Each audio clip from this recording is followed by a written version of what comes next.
And again, the context is 25 years later, but the setting is very much the same of what Paul was trying to address. Wherefore do we tear and rend asunder the members of Christ and stir up factions against our own body and reach such a pitch of folly as to forget that we are members one of another? Remember the words of Jesus our Lord, for he said, woe unto that man, it were good for him if he had not been born, rather than that he should offend one of mine elect.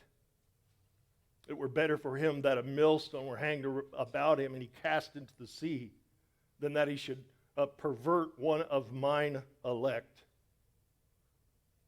Your divisions hath perverted many. It hath sought many to despair, many to doubting, and all of us to sorrow. And your sedition still continueth. Some good King James. Some good King James English there for Sean. That was for Sean. Your sedition continueth. But you can hear the heart of Clement broken over a church that is tearing each other up inside the church. The church can gather together and have this sort of acquire this sort of us-them mentality to an unbelieving world. But and that we have to war against, because them, those unbelievers, were us apart from Christ and the work that he's done in our lives. And so we should never look at it as somehow we've attained something, risen to some spiritual high ground and segregated ourselves. But this was the culture of Rome. This was the culture of the Roman Empire, I should say, and the culture really within the Greeks and specifically in Corinth. So there was this us-them mentality, the haves and the have-nots, we might call it. But even amongst the haves, there was all this even divisions of those that have and those that really have, and those that have power and those that are just seeking power, and those wannabes. And so there was all these little sort of divisions among that. And you would never acknowledge those below you. You would never reach out and encourage those below you. And so when you read this, even this passage through love, you can see through what Paul is trying to correct. He's trying to correct the effect of the culture on the people. Now this ought to really speak to us today, because the culture has affected us. If you open your eyes to the world, and how can you not? If you ever see the TV or internet ads or YouTube ads, or, I was looking at videos for this and just trying to find videos that were searched by worship. You got to watch these goofy commercials about Lord knows what.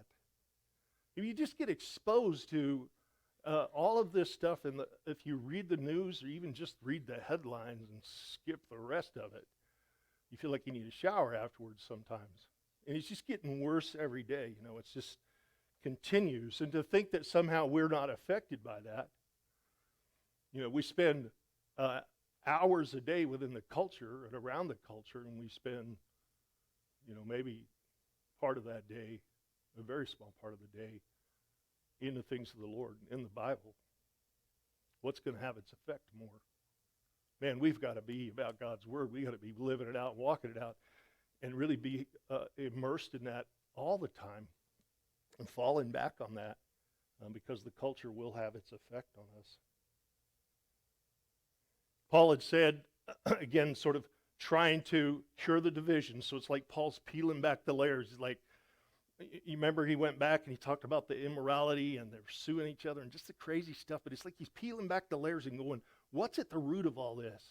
And he peels back the layers and he's like, there's no love in the exercise of your gifts. He's peeling back and he says, I think I found it. And so while he spoke in these other places that we talked about last week about love being so important to this, to the Corinthians, he didn't just speak of love quickly and move on because it was completely missing. He paused in his in his a correction and talking about the gifts, he took a pause to insert this section about love and what love should be. And it's this agape love, this love that we associate with the love of Christ, the love of Jesus.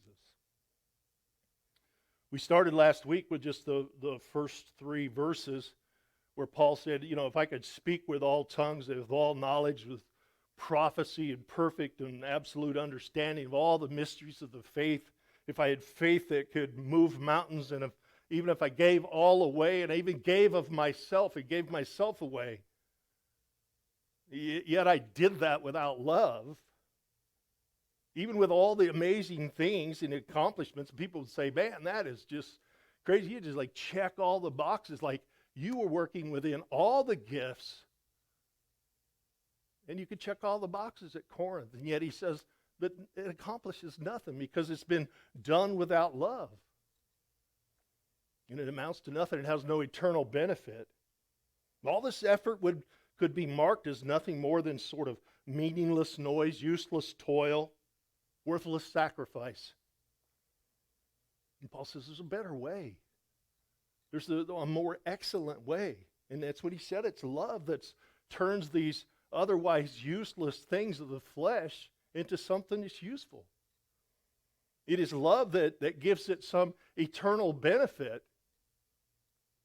It is love that uses the works outwardly to build up another and to give them worth. It is love that we use to bring those gifts to someone else, to build them up, elevate them, to hold them up, draw us away and drag us down. We have to be in this place where we have a basis that we won't deviate from. The world is full of hate and growing cold in its love, but we operate in this, having a servant's heart, to serving all. And that can be hard, right? So just a quick word about translations. The King James Bible calls love charity here. And that was what love was known. That's what that love was, what that word meant back when the King James was written. That word no longer really means the same in our culture. And so if you're reading the King James, you see charity, and it is the word that they used for love.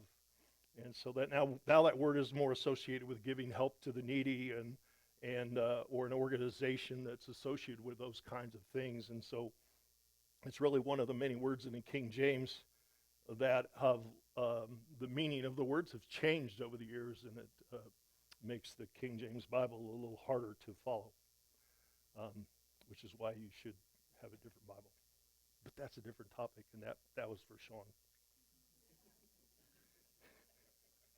Just poking each other, having fun. And I'm up here and he ain't, so he'll get his chance.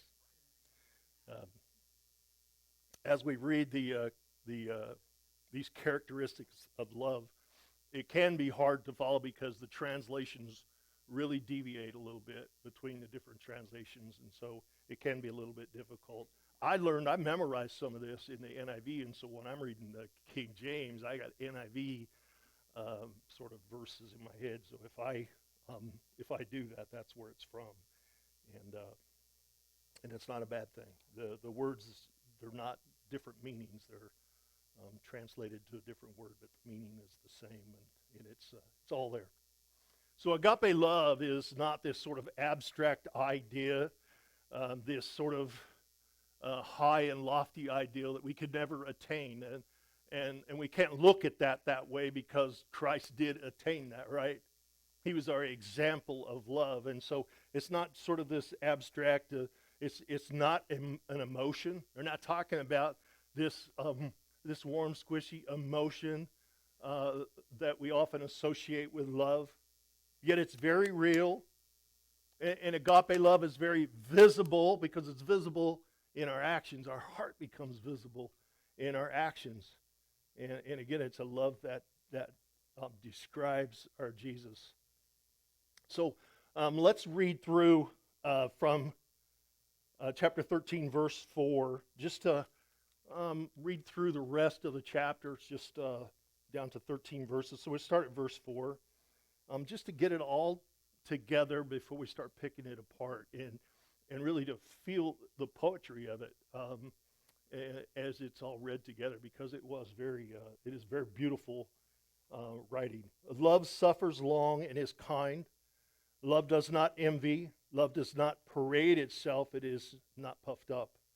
Does not behave rudely. Does not seek its own. Is not provoked. Thinks no evil. Does not rejoice in iniquity, but rejoices in the truth. Bears all things. Believes all things. Hopes all things, and endures all things. Love never fails. But whether there are prophecies, they will fail. Whether there are tongues, they will cease. And whether there is knowledge, it will vanish away. For we know in part, and we prophesy in part. But when that which is perfect has come, then that which is in part will be done away. When I was a child, I spoke as a child. I understood as a child. I thought as a child. But when I became a man, I put away the childish things. And for now, we see in a mirror dimly, but then face to face. And now I know in part, but then I shall know just as I am known. And now abide in faith, hope, love. These three. But the greatest of these is love.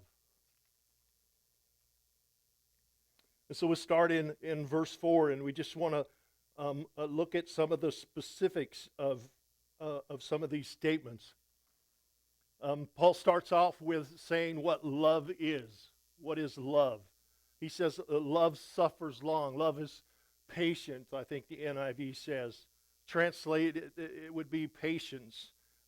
It's a passive aspect of love. Love isn't always doing something, and what Paul is saying is that sometimes it's not doing something. Usually that's not doing something that your flesh is rising up to do. It's an expression of love by not doing something. Think about that, which is kind of the idea of maybe slow to respond, slow to anger, slow to avenge. Is to persevere patiently, bravely. It's not road raging when somebody drives dangerous to try to see if you can out-dangerous them. It's not offering feedback when somebody swerves around and takes your parking place. I mean, these are simple, goofy little analogies, but ideas. But it's really to understand the point, maybe in the worship setting or the church setting, which is particularly what Paul is talking to the Corinthians about. But again, you imagine a worship setting where there's these divisions, you guys on the right side and you on the left side, and some of you don't even get to be in the same room, and treating people that way. And so in the worship setting, this is talking about a love that is very patient, that has compassion, a love that listens and is not judging and not responding, not competing in any way. He went from love is patient to love is kind, and I think these two are paired together. And so that is a kindness. They really they become part of the same statement. This speaks of a gentleness in your behavior. It's an active then aspect of love. So you have this sort of passive part of love that is an expression of patience, of not doing some of those things that our flesh wants to do, saying some of everything that flows through our brains, having a pretty tight filter on our mouth.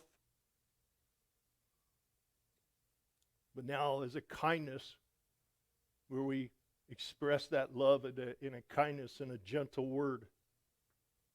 It's a really sort of an abnormality to our human condition.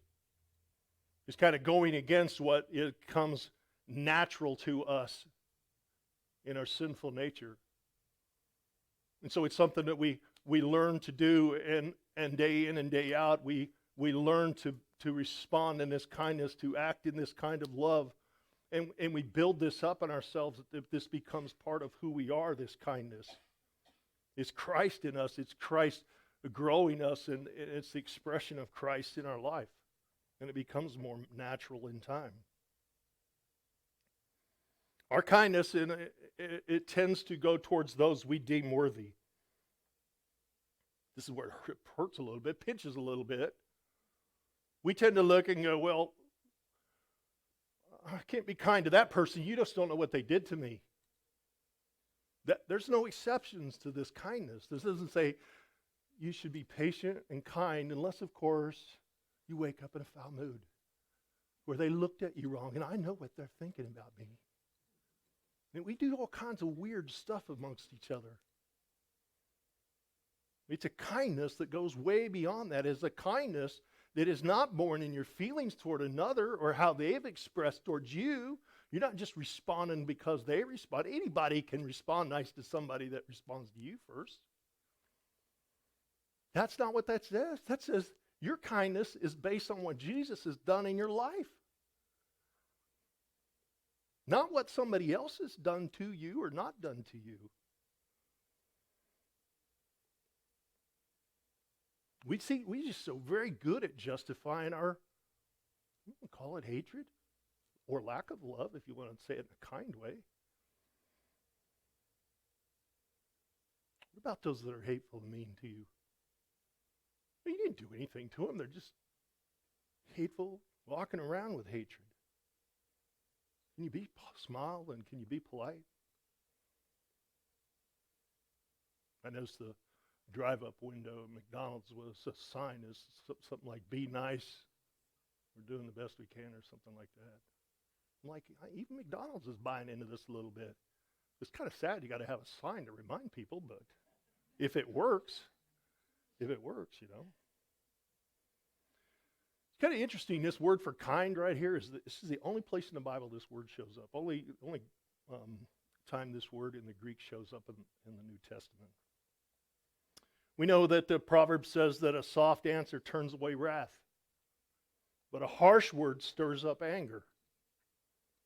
And so if our kindness could be, this expression could be, change the tone in someone's life, could be that kindness shown to someone, that when you express that to someone that has got just bound up tight and ready to blow up, that you can change things in your kindness. He says the mouth of fools pours forth foolishness. The tongue of the wise uses knowledge rightly, but the mouth of the fools pours forth foolishness. Man, we are so quick. We can pour forth some foolishness. At least I can. Maybe you guys are different. You get angry and somebody's done you wrong, man, we can pour out some foolishness. And what does it accomplish? In the end, it accomplishes looking back on it and going, man, I was stupid. Can't believe I acted that way. And so the soft answer is associated in this proverb with the wise use of knowledge, using that knowledge rightly. So you think of these Corinthians, that they were operating within church with some level of impatience and unkindness.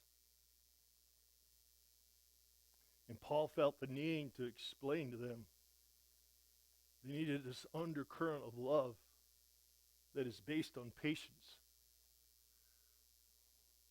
Slows things down a little bit, keeps the emotions in check, keeps the anger in check, is looking at someone else's life with an understanding and then expressing a kindness into others' life. Love expressed with a proper motivation then can be either passive or active and look very much like Christ. So Paul continued in verse 4 to describe the fullness of love, sort of the characters of love, which is the characters of Christ. And he begins to then say what love is not. So we got first two things, what love is. Now we're going to get what love is not. It is not envious. And I believe this is paired up with, it does not parade itself, nor is it puffed up. And I think those are, I believe that Paul pairs them up for a purpose. So love is not envious. Envy is among the works of the flesh listed in Galatians 5. That sort of ugly list, that list of ugliness that can flow from our natural sinful self. Envy is being jealous of another's success or being jealous of a life situation. At the root of all division and the root of so much sin is sort of this idea of envy, of being envious of someone else. It's one of the things on this list, one of the only things then that is of the commandments. You shall not covet. You should not have this envy towards your neighbor and towards what they have. But it becomes a root of sin. It becomes a problem. And so envy it convinces someone that blowing out someone else's candle somehow makes your candle burn brighter. It doesn't work that way. Do you really want to be known as the one that blows someone else's candle out all the time?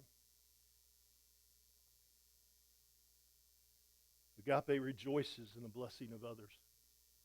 Agape rejoices in the good things that has happened in somebody else's life. Agape is not envious. And so he goes on, he says, it does not parade itself, it's not puffed up. And this parading or is puffed up is the desire for admiration of others, of wanting others to look at you and adore you and admire you. And the idea of parading yourself is to put yourself on display to grace others with your presence, just so everybody can enjoy how awesome I am. And then when you understand it, you just see that what the idea of being puffed up is, right? It's just pride and arrogance, this inflated ego. And this was right in Corinth. It's alive and well today. Happens all the time. Remember when we were looking at the gifts last week, we looked at the 3 places where the gifts were spoken of, and all of them included a little bit of a passage that said you need to have a right heart when you do this.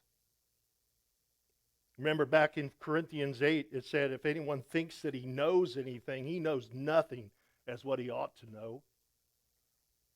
And it went on to talk about humility. Romans, right before Paul wrote about the gifts, he said, to everyone who is among you, not to think of himself more highly than he ought to think, but to think soberly.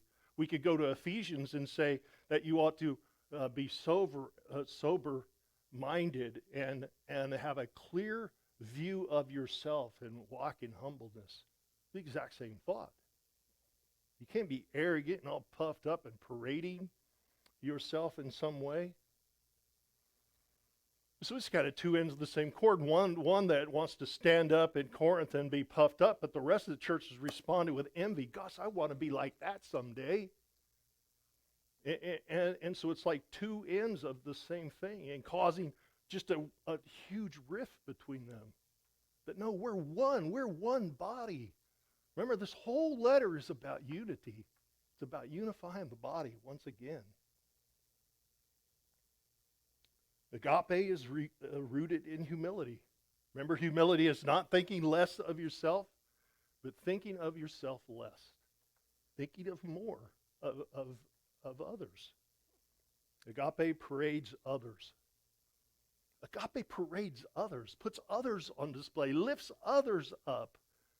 Not lifting yourself up, not celebrating yourself, but celebrating others. This is what it is to serve and to love and to express that agape. To parade, to elevate, to celebrate, to build up others.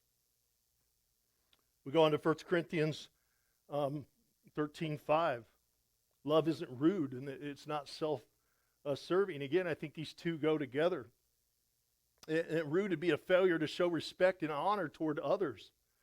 And again, this was the culture we spoke about a minute ago, the haves and the have-nots. It was some were seeking the best seats and the best food and being first in line to the exclusion of all others, couldn't care less about anybody else, and even vocally, it sounds like saying that and putting other people down. It's just an open rudeness toward other people, as if they don't deserve, as if they're lesser people and they don't deserve that kindness. And so this is, again, a way of regarding self alone. And agape honors the dignity of all. All are created in the image of God, and agape honors others and lifts them up. This is a fascinating thing for our culture, as we live in a time when if you say the wrong thing, you get a label. You get labeled as a bigot, as a racist, as a Bible thumping, whatever. I don't know, it just goes on, right? You can get all kinds of labels. And it's as if you can't be rude and offend anybody because their rudeness is then justified to turn on you and call you racist when the exact statement that they're making is racist and bigoted towards your thoughts and your ideas. Just because they don't agree. Really, they just don't agree the basis of the love that we have. It's a way to exclude Christ, to exclude our God. But agape honors the dignity of all. And you think about that. You think about it. That's good. That's going to be hard at times. Sometimes those we love don't look like us, don't act like us, don't speak like us. We're supposed to have dignity towards all. Now, he's, again, talking in the context of the church, but he's not saying that we shut the agape off when we go out the door. We live in a strange world where boys and girls are having trouble figuring out what they are. And it's not a problem with the kids, it's a problem with adults that are leading them astray, which is a whole different topic.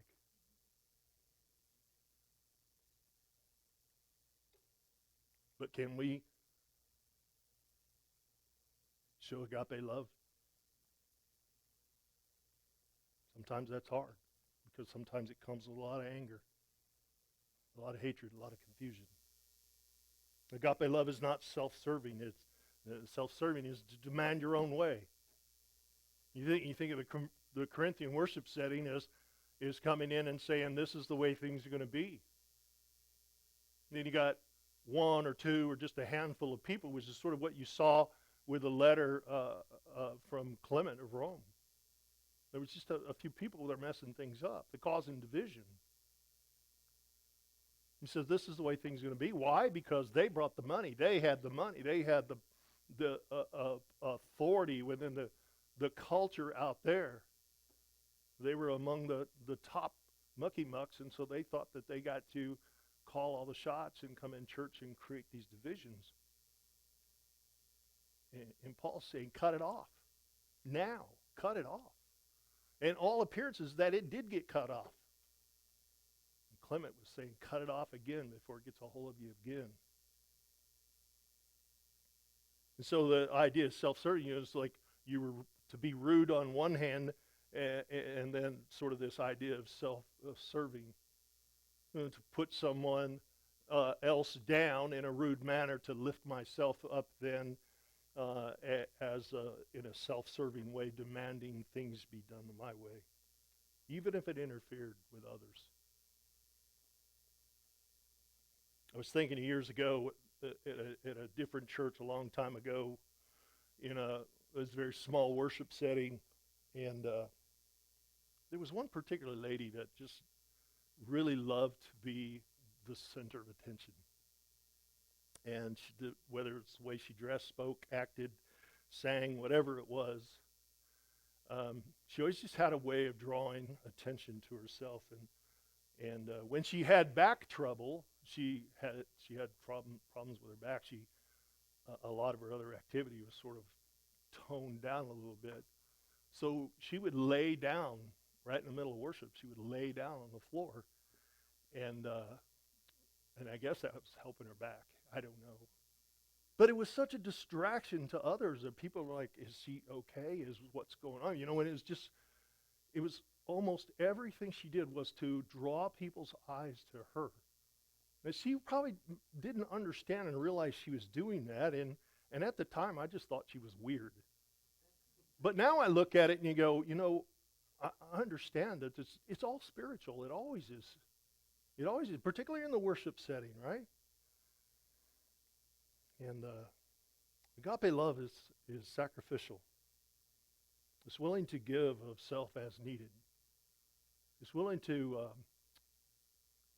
suffer through, to give of yourself, to build up another, to do without, that others might have, to lift them up, even if it means you step back.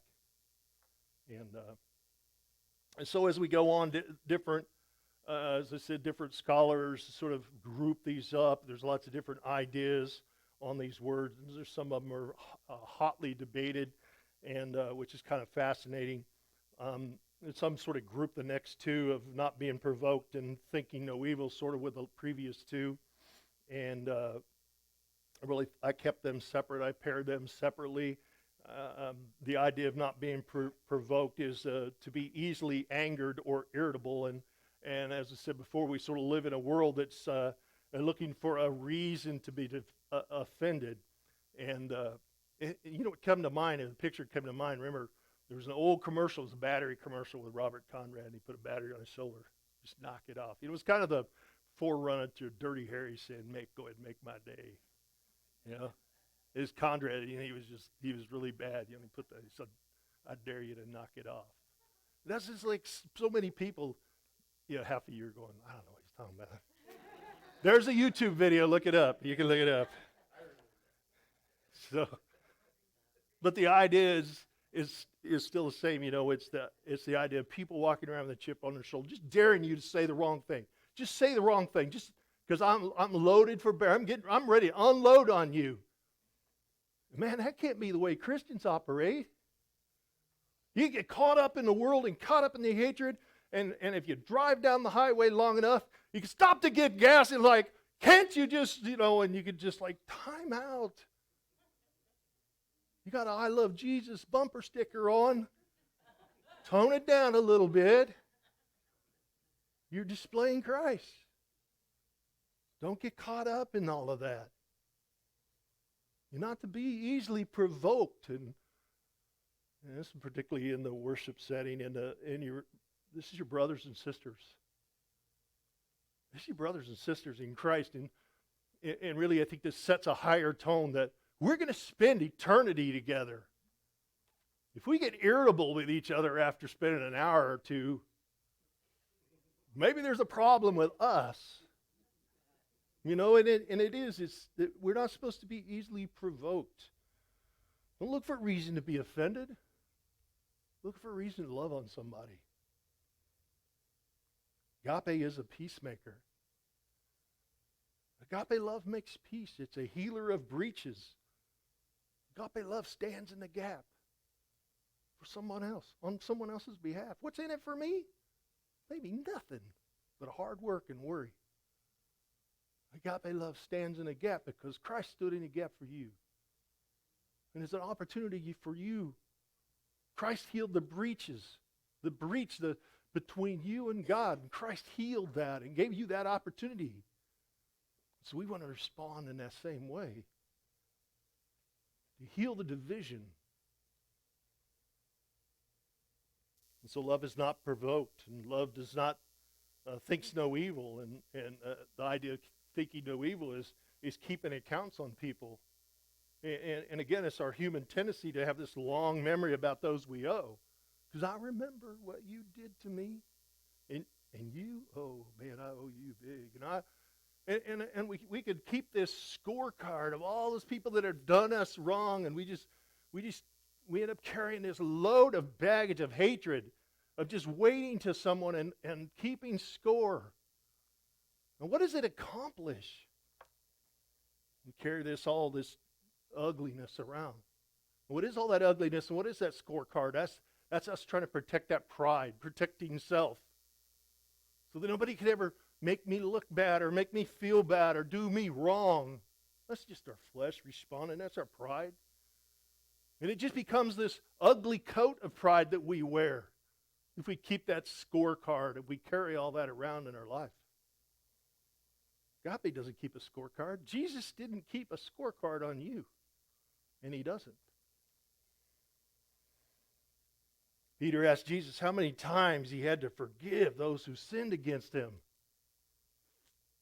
And I could just imagine Peter was thinking, man, I'm going to get a good answer here, because if they've exceeded it, I'm going to blast them. And Jesus said, I do not say to you up to 7 times, but up to 70 times 7. 70 times 7? That's just like they can sin against me anytime they want. But will the anger towards them heal anything? Or will loving them and being understanding and taking it, that's hard. That goes against what our flesh wants to do. That's not going to happen naturally.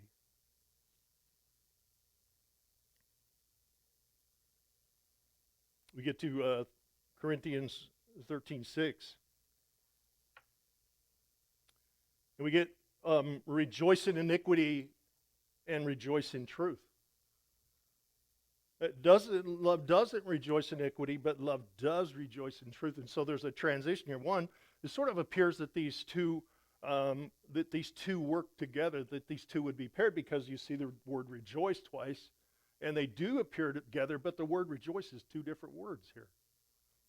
And so the first one is love doesn't rejoice in iniquity, and this rejoice that it speaks of is a personal joy. It's me joy. It's me joy. Love doesn't have a me joy. It doesn't rejoice in somebody's failure. It's a sense of joy that you can imagine in Corinth, that somebody has some sense of joy at somebody else's failure. Even for those mucky mucks that were causing a problem, and maybe the people that were being treated poorly and rude could look at them and just, oh, I can't wait till they get theirs. But they can't respond that way either. This wasn't just about the strong against the weak, but it was all the church had a problem. And so there couldn't be any sort of personal joy. Love doesn't respond with some personal joy at someone else's failure. Listen, agape grieves sin. Sin inside the church, outside the church, sin across the aisle. Agape grieves sin. It grieves the effects of sin on people's lives. It grieves the fallenness of a world, and it grieves the horrible things that we endure in a fallen world. It's agape that draws us together and says, let's go through this together, because it's just not much fun by itself.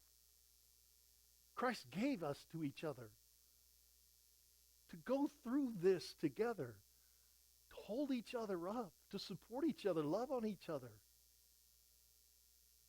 Keep room to rejoice in someone's iniquity, somebody's fall to sin. And so you transition right here to what love does. As we went through what love is not, now you transition to what love does. Love does rejoice in truth. And so this is the other rejoice word, and this is a communal rejoicing. This is a communal joy, a joy of fellowship, of coming together. And it has that sort of an undercurrent of the gospel message. What does love? It rejoices in truth. And that truth has been expressed in each one of our lives that are found in Christ. It's a precious truth. He says, in this truth, you shall know the truth, and the truth will make you free. Jesus said to sanctify them by your truth. Your word is truth. Jesus said he was the way and the truth and the life. And so he goes on in verse 7 that this list of positive characteristics of agape is to bear all things. It's to say that agape love doesn't sort of wither as the road gets long and difficult. Agape doesn't just strong in some conditions and it sort of withers away or folds up after time. Agape remains constant, committed, consistent. So it bears all things, it believes all things, and to believe all things is to offer the benefit of the doubt, looking for the best in people, bringing out the best in people, not the worst. This is you investing in someone else, believing in them, encouraging them, saying, yes, you can, come on, let's go walk together, let's do this together. You can do this. You can overcome this in your life. You too can come to that place where you encourage others and love on them. It's investing in others instead of just being invested in. Love hopes all things. This is agape displayed in the confidences and the promises of God, of walking it out daily with confidence that I know there is a day coming when I'm going to stand before my Lord. And I look back on this crazy time, and it'll just be a little blip in the radar, and we'll have all eternity before us, and we don't even have a concept of what all that will look like. But in all things, we maintain that idea of this hope that is in us, this hope that's on the horizon. And it shades the way we act, and it shades the way that we work and respond to all those things around us. And so love then endures all things, endures all hardships and all persecutions. And so if we have that hope and we believe in us that we endure through all of things, love doesn't just endure and be made steadfast and strong, but it survives. It survives. Love survives through difficult times. And it thrives through difficult times. And agape is so easy for us to set that aside when things get hard. That's when it counts. That's when it matters, is when somebody's going through a rough patch in life. And if you've been through a rough patch, you are uniquely qualified to speak into somebody else's life. God has now equipped you. You go, why am I going through this in my life? God saying, so that you can help somebody else through it. But it's our own selfishness that we can't see that or understand that. And then when somebody else is going through something, we are reserved and we don't feel qualified to step up and go, man, I understand. You're going through a terrible time. I just want to stand by you, love on you. And sometimes the best we can do is say, and I don't understand where you're at, but I know it must be difficult. And I want you to know I'm there, and I'm with you, and you're not going through this alone. That goes a long way, those conversations. Agape doesn't just survive, but it thrives. Like the Corinthians, and we could say we are probably more like the Corinthians than we want to admit. And I don't mean that as a, because the Corinthian church was messed up. But we're messed up in a lot of ways, Sin still exists in us. And so I don't want to put down the church, but maybe we're a lot more like them than we want to admit. We tend to justify bearing, most things. And, we believe a few things, and we hope in some things, as long as it's reasonable, convenient, not too far out of the way. But agape bears all things, believes all things, endures all things. Peter would tell us, and above all things, have fervent love for one another, for love covers a multitude of sins. One commentary put it this way, and I love this. Love has a tenacity in the present. It's buoyed by its absolute confidence in the future that enables us to live every kind of circumstance and continually to pour itself out on behalf of others. I love the idea that our love has a tenacity right now in the present. It has a tenacity. It's buoyed by that absolute confidence in the future. That's that hope that we have. And so we see this love that is displayed, that is the characteristics of Christ. But then he goes on to sum it up in verse 8. Love never fails. Love never fails. Never is a long time. Agape never fails. The word quite literally means, the words mean, love never falls to the ground. It's just kind of the picture, more of a picturesque word. Love isn't going along and all of a sudden drop over dead. Love doesn't stumble and fall. Love doesn't fail. And you go, well, why are there so many divorces and broken families and all of this? Love never fails. People fail to love. That's where we're way too much like the Corinthians. People fail to love. We just sort of arrive at it's just easier not to. But we justify walking around and many times being a victim because somebody was unloving or damaged us.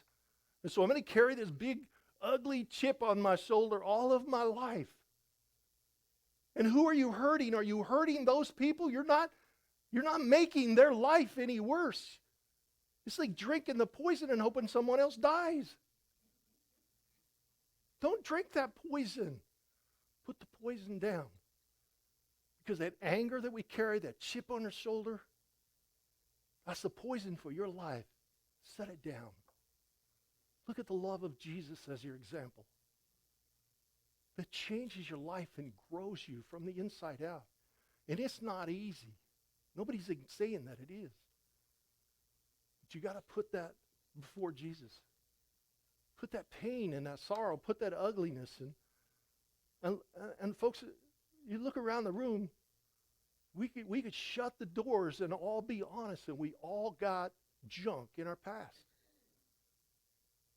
And we could all sort of justify our anger and our hatred and all this stuff, but it's not a justification. It doesn't work. Jesus justified us. And he had no good reason to. He loved us enough to go to the cross on our behalf.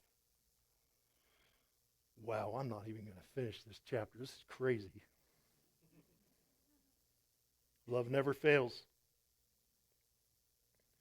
Yeah, rather than press this, I think I don't want to rush. It's too important. And so, again, my whole ending and my notes are all out of whack because I can't finish. Let's bow our heads, though. And let's leave with that idea that love never fails, but that we often fail to love. And the world will tell you it's okay to be a victim. It's okay to have everything your way because you're so all important and so awesome, and the way and the world will convince you to be what the Bible tells you not to be. Don't let the world have that. Don't have an ear for the world. Don't let the world have access to your heart. Built up in agape.